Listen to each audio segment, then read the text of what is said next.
বাড়ির কাছাকাছি তীর্থস্থান বলতে আমরা মায়াপুরটাকেই বুঝি, মানে মায়াপুর নবদ্বীপ। তো ছেলের পরীক্ষার পরে আমরা ঠিক করলাম আমরা কৃষ্ণনগর যাব। আর কৃষ্ণনগর থেকে তো খুবই কাছে মায়াপুর। তো মায়াপুরে যাব বলে এই দিন বিকালবেলা বেরিয়ে পড়েছিলাম। আমার ননদ যায়নি, ওর শরীর ভালো ছিল না, আর ওরা প্রায় সময় মায়াপুর যায়। তো সেই জন্য মায়াপুর গেলাম আমি, আমার বরমশাই, আমার ছেলে আর আমার ভাগনা ভাগ্নি আর আমার নন্দাইয়ের একজন বন্ধু। সেই গাড়ি ড্রাইভ করে আমাদেরকে নিয়ে গেছিল। তো মায়াপুরে গেছিলাম, এত সুন্দর, মানে ভালো লাগলো জায়গাটা।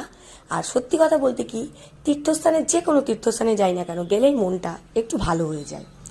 তো মায়াপুর যেতে তো খুবই ভালো লাগে। আমি এটা অনেক বছর, প্রায় 5-6 বছর পরে গেলাম, একটু নতুন নতুন লাগলো। কিন্তু ওখানে যে মন্দিরটা তৈরি হতে দেখে এসেছিলাম, সেই মন্দিরটা এখনো তৈরি হচ্ছে। হয়তো ভিতরে এখন ঢুকতেও দিচ্ছে। আমার মানে ভাগ্নি বলছিল যে মামি একটা টাইমে এলে, ওদের একটা নির্দিষ্ট সময় আছে, সেই সময়ের মধ্যে এলে নাকি সেই মন্দিরে প্রবেশ করতে দেয়। তো আমরা তো সেই সময়টা পেরিয়ে গিয়েছিলাম, তো সেই জন্য এইবারে ঢুকতে পারিনি। পরের বারে চেষ্টা করব সেই মন্দিরে অবশ্যই যেন যেতে পারি।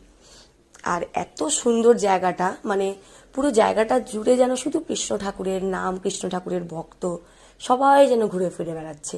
খুব ভালো লাগছিল, এত আনন্দ লাগছিল যেন মনে হচ্ছিল আর এখান থেকে বাড়িই ফিরবো না, এখানেই থেকে যাব।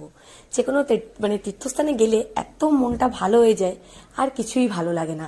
বাইরের সমস্ত দুঃখ কষ্ট সব কিছু যেন মনে হয় বাইরে ফেলে দিই, যেন আমি একটা ঠাকুরের গণ্ডির মধ্যে ঢুকে পড়েছি।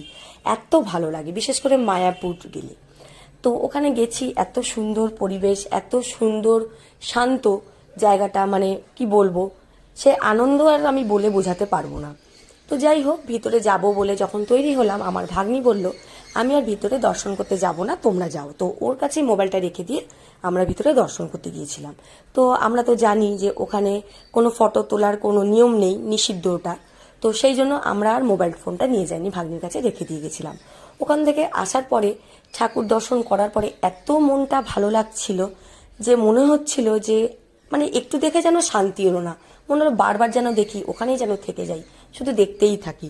কিন্তু কি করব, বাড়ি তো ফিরতেই হবে। তারপর ওখান থেকে বেরিয়ে এলাম। বেরিয়ে আসার পরে আমার ছোট্ট গোপালের জন্য কয়েকটা জামা কাপড় আমার বড়মশাই কিনে নিল। কিনে নেওয়ার পরে আমরা ওই গণ্ডি থেকে বেরিয়ে এলাম, মানে মায়াপুরের ভিতরে মন্দির চত্বর থেকে বেরিয়ে বাইরে এসে একটু ফুচকা, একটু চপ এইসব খেয়ে তারপরে আবার গাড়ির উদ্দেশ্যে চলে এলাম।